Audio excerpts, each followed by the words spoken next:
రక్షకుడునైన యేసుక్రీస్తుల వారి యొక్క ప్రశస్తమైన నామమునకే మహిమ ఘనత ప్రభావములు యుగయుగములకు కలుగునుగాక.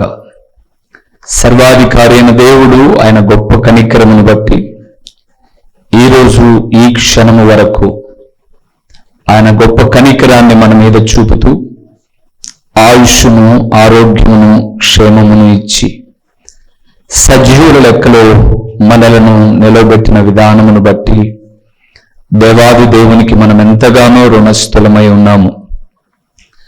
అదే సమయంలో దేవుని వాక్యం వింటూ ఆత్మీయంగా బలపరచబడుతున్న దేవుని ప్రియబిడ్డలైన మీ అందరికీ కూడా ప్రభువైన యేసుక్రీస్తు పేరిట వందనములు తెలియచేయచ్చు ఉన్నాను. ప్రభువునందు ప్రియులారా, ఒకటి మాత్రం వాస్తవం. బడికి వెళ్ళిన పిల్లవాడు పాఠాలు విని నేర్చుకుని తిరిగి వాటిని అప్పచెబితే ఎంత ప్రయోజకుడవుతాడో, పై చదువుకు వెళ్ళి ఒక గౌరవప్రదమైన జీవితాన్ని పొందుకుంటాడో, దేవుని మందిరానికి వచ్చి దేవుని సన్నిధిలో కూర్చొని దేవుని వాక్యం విని ఆ ప్రకారముగా నడుచుకునేవారు కూడా అంతే ప్రయోజకులు, దీవెనకరమైన వ్యక్తులు అవుతారు. బడికి వెళ్ళి ఉపాధ్యాయులు చెప్పేవి విని కూడా నిర్లక్ష్యం చేస్తే అది పాఠశాల తప్పు కాదు, ఉపాధ్యాయుల తప్పు అంతకన్నా కాదు. అలాగే దేవుని మందిరానికి వచ్చి వెళ్ళుట వల్ల మీరేం ఆశీర్వదించబడలా అనంటే అది కూడా దైవ సేవకులు, దేవుని మందిరము యొక్క తప్పు కాదు. అందుకే దేవుని వాక్యము ఏదైతే చెబుతుందో అది అనుసరించే వారిని నా ప్రభు లేఖనం సెలవిస్తుంది. వారు తలగా ఉంటారే కానీ తోకగా ఉండరు, పైవారుగా ఉంటారే కానీ క్రిందివారుగా ఉండరు. ఈ దినాన మనం ధ్యానం చేయబోతున్న అంశ భాగం ఏమిటి అనగా, దేవుడు ఎవరిని ఘనులుగా చేయును. దేవుడు ఎవరిని ఘనులుగా. ఒక మూల వాక్యాన్ని మనం చూద్దాము. ఇర్మియా గ్రంథం 30వ అధ్యాయము 19వ వచనం, పేజీ నెంబర్ 654వ పేజీ. వాటిలో కృతజ్ఞతా స్తోత్రములను సంభ్రమపడువారు స్వరమును వినబడును. జనులు తక్కువ మంది కాకుండా నేను వారిని విస్తరింపజేసేదను. ఆ మాట అండర్లైన్ చేసుకోండి. అల్పులు కాకుండా నేను వారిని ఘనులుగా చేసేదను.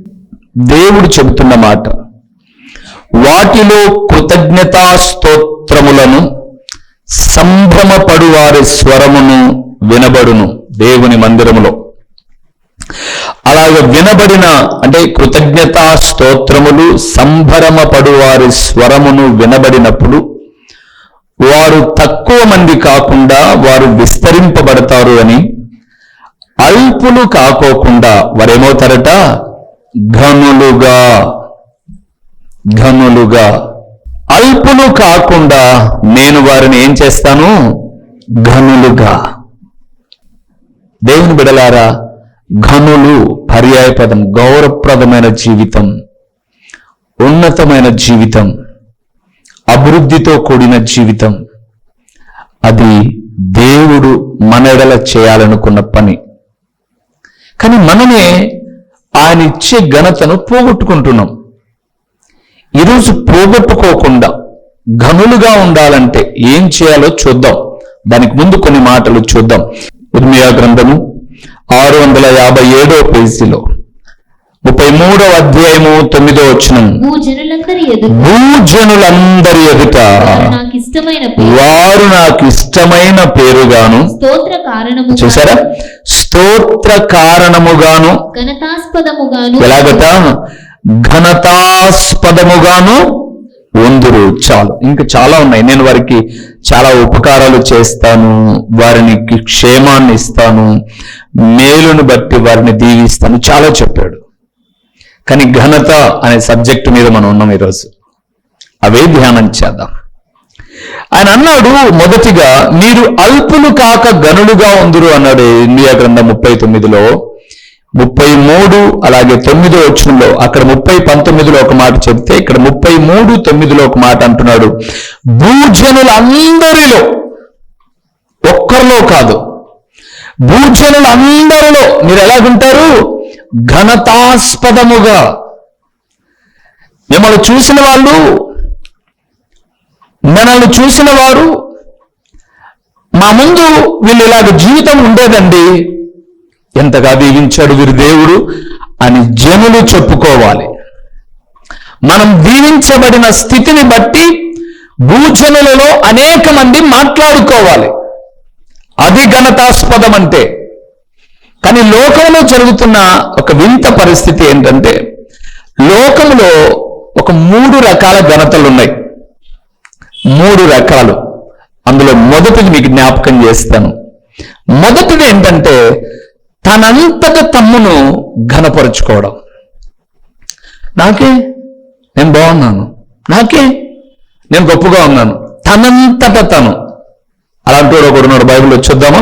ఎస్తేరు గ్రంథం 6వ అధ్యాయం 6వ వచనము. రాజు ఘనపరచనపేక్షించువానికి ఏమి చేయవలనని రాజు అతనిని అడుగగా, హామాను అనుకుంటున్నాడు, నన్ను గాక మరి ఎవరిని రాజు ఘనపరచనపేక్షించునని. చాలా మంది ఇంతే. మనంతకు మనం అనుకుంటే సరిపోదు ప్రియులారా.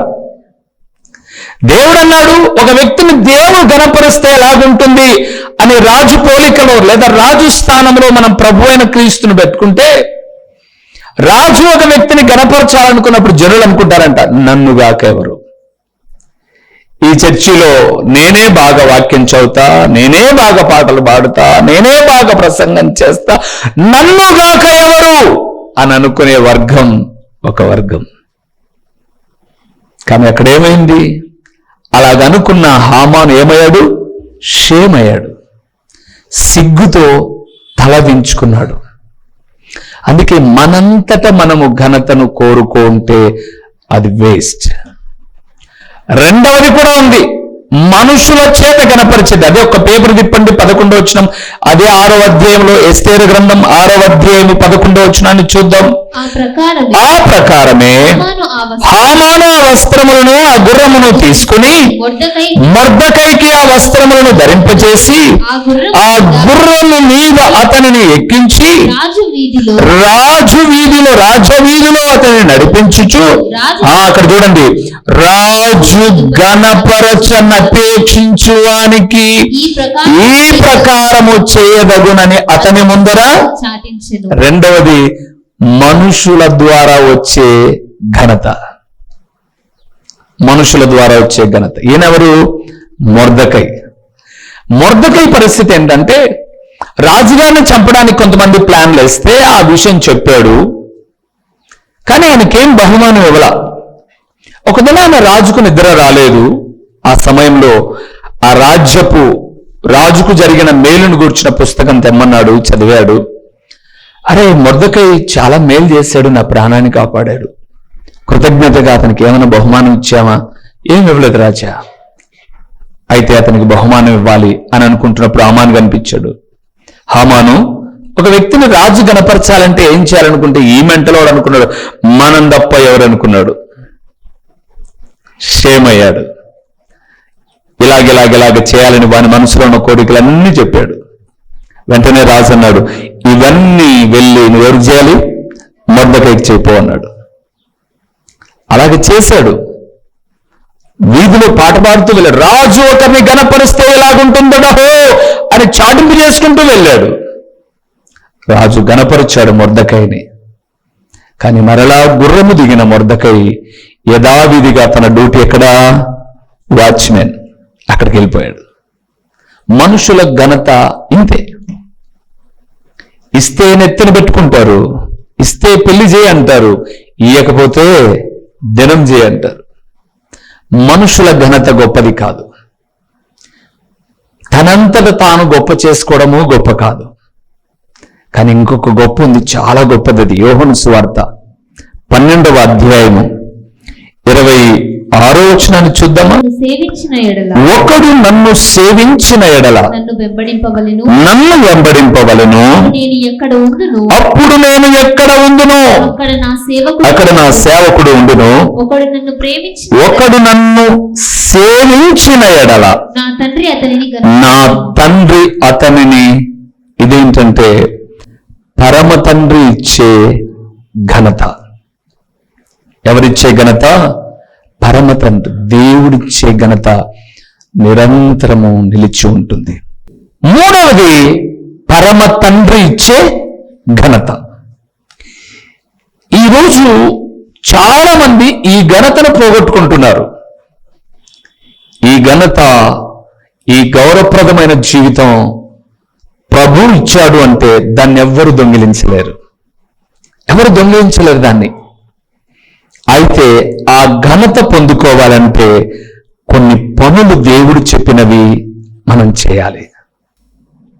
అందులో నేను ఒక సబ్జెక్ట్ వైగా మీకు చెప్పక ముందుగా చాలా రాశాను, ఒక 10-11 విషయాలు రాశాను. అన్ని చెప్పనులేండి. కొన్ని విషయాలు మనం ధ్యానం చేయక ముందుగా ఒక మనిషికి ఘనత, గౌరవం ఎలాగొస్తుందో ఒక చిన్న వాక్యం చదివి కొన్ని పాయింట్స్ చెప్తాను మీకు. దినవృత్తాంతములు 1వ గ్రంథము 4వ అధ్యాయము 10వ వచనాన్ని చూద్దాం. 10వ వచనాన్ని చూద్దాం. 336వ పేజీలో ఎబ్బేజు ఇశ్రాయేలుల దేవుని గూర్చి మొరపెట్టి, నీవు నన్ను నిశ్చయముగా ఆశీర్వదించి అనే వరకు ఒకటి పెట్టుకోండి. అంటే చిన్న ప్రార్థనలో 4 లైన్లు చెప్తున్నా అనమాట. ఎబ్బేజు ఒక ప్రార్థన చేశాడు, ప్రభువా నీవు నన్ను నిశ్చయముగా ఏం చేయాలి? ఆశీర్వదించి. ఇప్పుడు రెండు అక్కడ దాని ప్రక్కనే రెండవది నా సరిహద్దును విశాలపరిచి, అడిగి 2. మూడవది నీ చెయ్యి నాకు తోడుగా ఉండ దయచేసి 3. నాలుగవది నాకు కీడు రాకుండా దానిలో నుండి నన్ను తప్పించుము అని. ఎన్ని లైన్లు? 4. ఇప్పుడు 9వ వచనం చదవాలి, అక్కడే అయిపోలా. 9వ వచనం చదవాలి అక్కడ. ఎబ్బేజు, మన సబ్జెక్ట్ ఘనము. ఎబ్బేజు తన సహోదరుల కంటే ఘనము పొందిన వాడై ఉండును, వేదన పడి ఇతని కంటినని అతని తల్లి అతనికి ఎబ్బేజును. చాలా ప్రియులారా, ఒక చిన్న ప్రార్థనను దేవుని సన్నిధానంలోనికి వచ్చి చేయగలిగితే, నా దేవుడు చెప్తున్న మాట, నీ సరిహద్దును నిన్ను ఆశీర్వదించడమే కాదు, తన చేయి నీకు తోడుగా ఉంచడమే కాదు, నీ సరిహద్దును విశాలపరచడమే కాదు, కీడు రాకుండా నిన్ను కాపాడి అభివృద్ధి పరుస్తాడు, ఘనత నీకు ఇస్తాడు. చెప్పండి ఇప్పుడు మీరు, ఆదివారం తర్వాత ఆదివారం వరకు, మధ్యలో మంగళవారం కూడిక జరిగిన, శుక్రవారం కూడిక జరిగిన, ఒక్కొక్కసారి నెలలో హోల్ నైట్ ప్రేయర్, నెలలో 2వ శుక్రవారం జరిగిన, మీరెవరు ఏం కారు? కనపరారు. మీరేమంటారు? మా ఇంట్లో మేము ప్రార్థన చేసుకున్నాం. మరి మీ పిల్లలు మీ ఇంట్లోనే చదివించకపోయారా? ఎందుకు 20,000 30,000 ఫీజులు కట్టడం స్కూల్లోకి? ఇప్పుడు చాలా యాప్స్ వచ్చాయి కదా ఫోన్లో, బైజూస్ అని, కాకరకాయ జ్యూస్ అని, నిమ్మకాయ జ్యూస్ అని, జాన జ్యూసులు వచ్చినాయి కదా, అందులో చదువుకోవచ్చు కదా. మీకు తెలుసా, నీకు ఇందులో డైలీ నువ్వు క్లాసెస్ వింటే 10,000 సంవత్సరానికి. చదివేవాడు ఆన్లైన్ క్లాసులో విన్నా కూడా చదవచ్చు, 10,000. అదే నువ్వు కోచింగ్కి వెళ్ళావనుకోండి, 2 నుంచి 3 లక్షలు ఫర్ ఇయర్కు, సంవత్సరానికి. కానీ మీరేమంటున్నారు? లైవ్ అన్నా, మనిషి ఎదురుగా ఉండి అన్ని చెబితే చక్కగా ప్రయోజకులై మా వారు డాక్టర్ సీటు కొడతాడన్నా అని వెళ్తున్నారు. నేను అంటాను ప్రియులారా, చిన్న ప్రార్థన గొప్ప మేలులు చేస్తుంది, చాలా గొప్ప మేలు చేస్తుంది. రాత్రి మా కుటుంబ ప్రార్థనలో మేము ఇదే మాట్లాడుకున్నాం. ప్రతాప్ పిల్లల గురించే మాట్లాడుకున్నాం. మేము మా పిల్లలతో మేము మాట్లాడుతూ, ఆ పిల్లలు చూడు వాళ్ళు గంటలసే ప్రార్థన చేస్తారా లేదా అవన్నీ అవుట్ ఆఫ్ క్వశ్చన్. ఒక 10 నిమిషాలు మందిరంలోకి వచ్చి మోకాళ్ళు వంగిపోతున్నారు. మీరు ఎందుకు అలాగ చేయరు అని చెప్పుకున్నాం మేము. మంచిని ఎప్పుడు మంచి అనాలి. కానీ ఏదైనా జరిగినప్పుడు దేవుడు ఎందుకో మనం చాలా నువ్వు మొరపెట్టావా? ఎబ్బేజు పుట్టగానే వాళ్ళమ్మను పోగొట్టుకుంటే ఆయన అంటాడు, వేదన పడి కన్నానని మా అమ్మ నాకు పెట్టిన పేరు వేదన.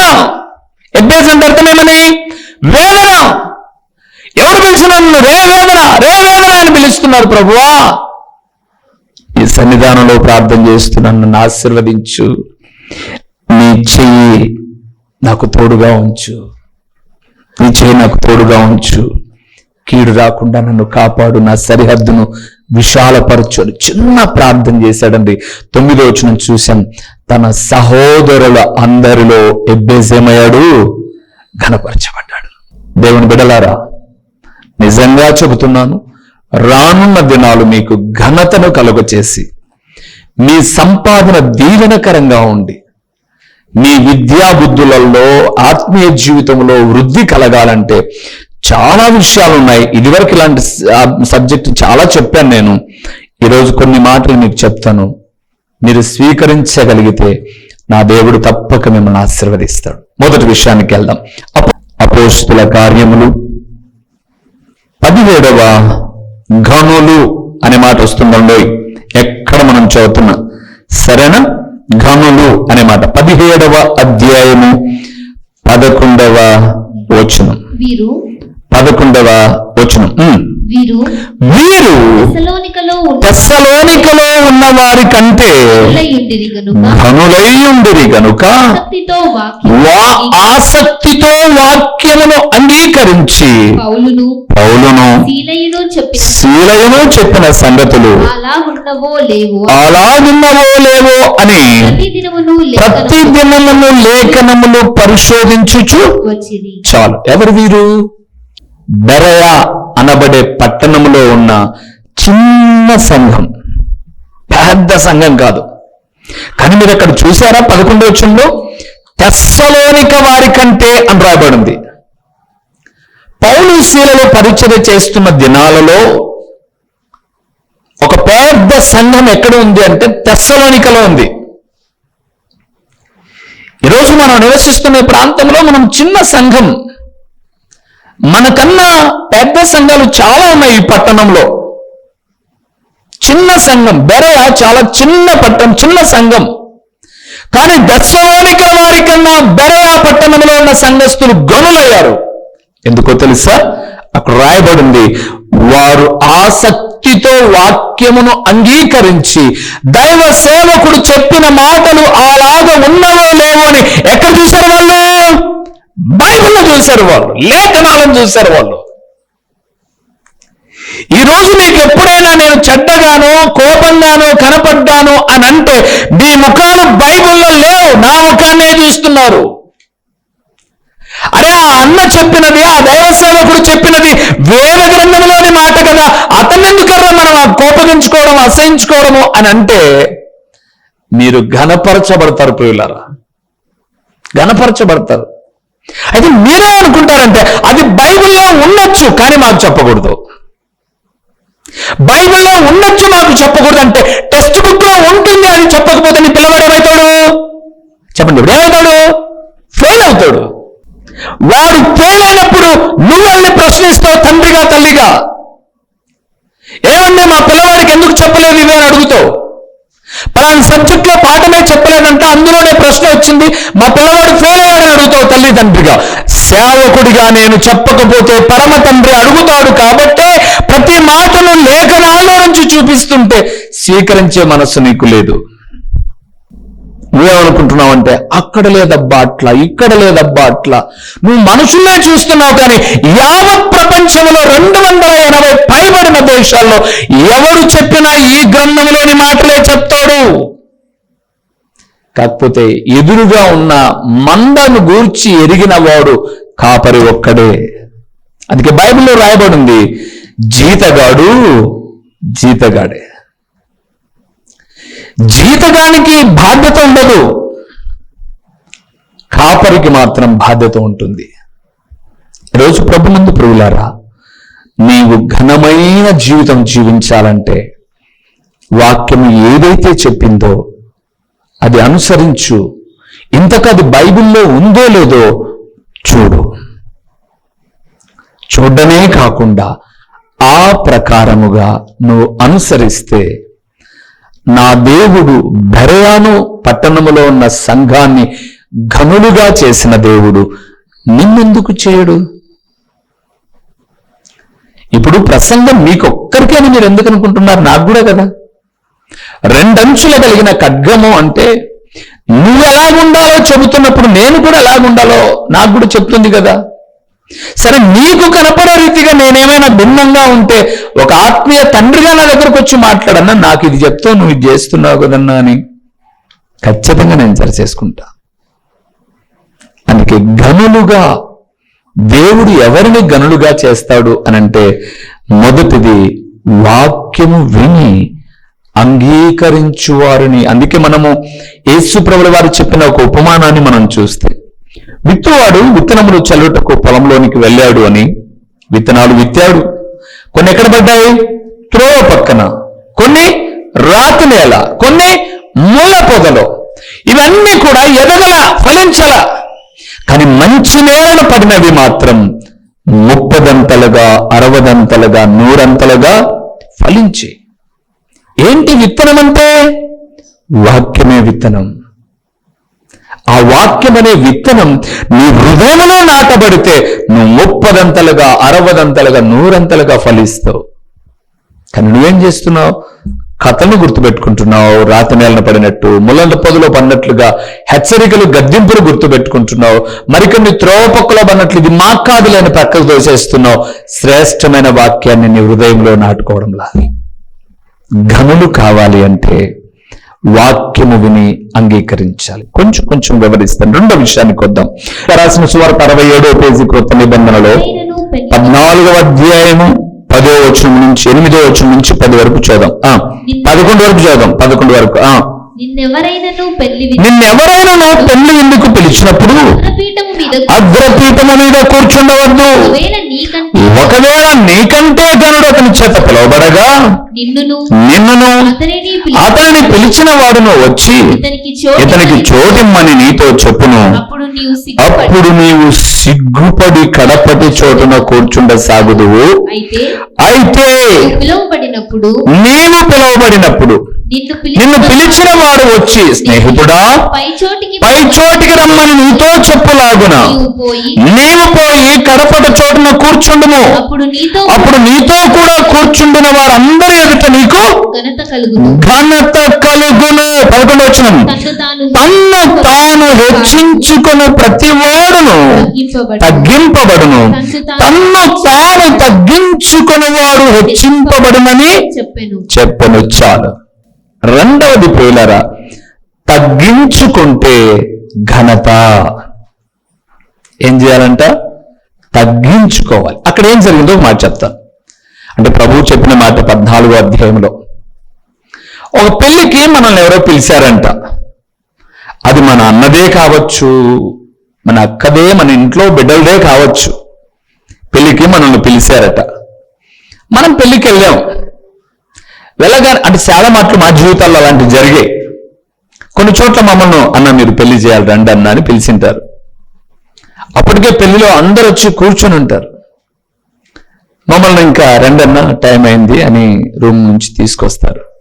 అప్పుడు జరిగే విషయం ఏంటంటే, ముందు లైన్లో కొంతమంది వచ్చి తెల్ల షర్ట్లో 500 నోటు కనపడేటట్టుగా, పైకి కనపడేటట్టుగా పెట్టుకొని సినిమా బాగుండా వచ్చి ముందు లైన్లో కూర్చుంటాడు.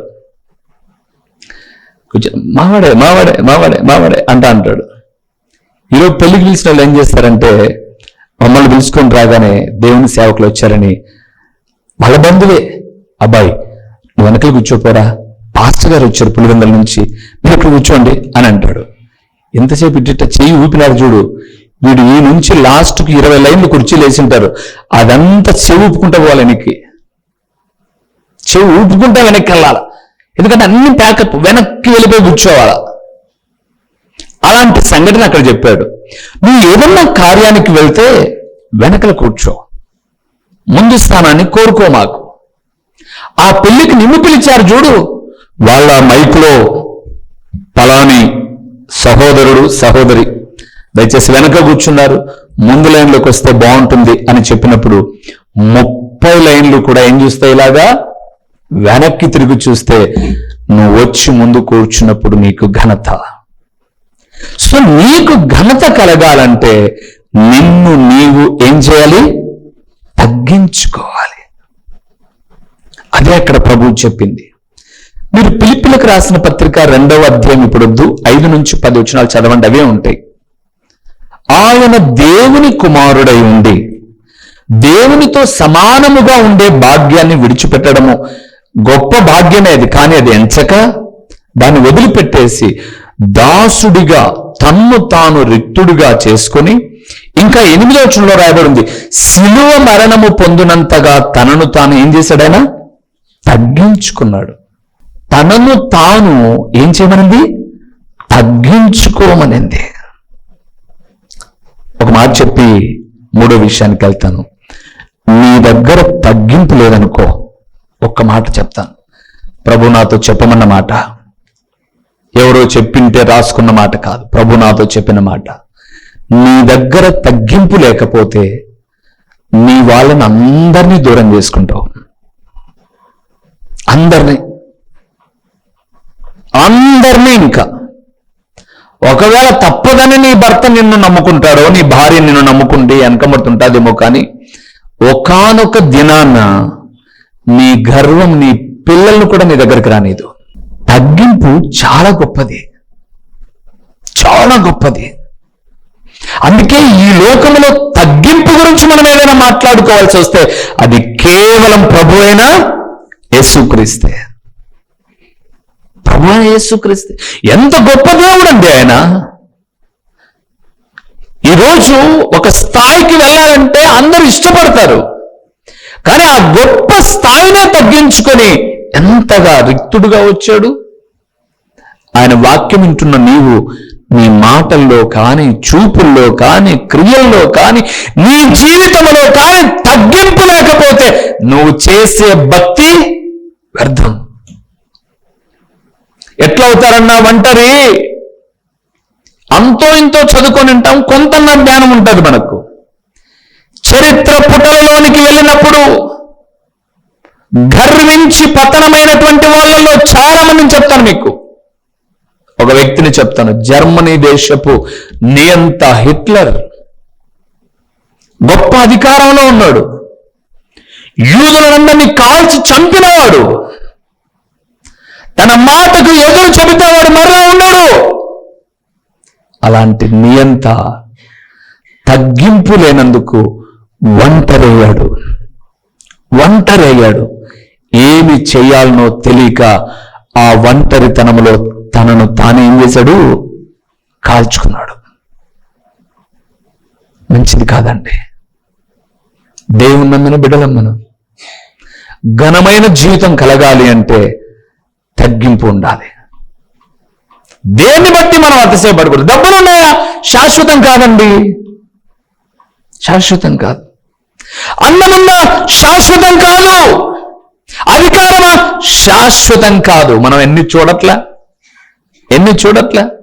మా చిరునామా దైవజనుడు బ్రదర్ ఓ రూబేన్ గారు, క్రీస్తు ప్రార్థనా మందిరం, డోర్ నెంబర్ 1-10-386, నగరిగుట్ట, పులివెందుల, కడప జిల్లా. మీ ప్రార్థన అవసరాల కొరకై సెల్ నంబర్ 9989067409.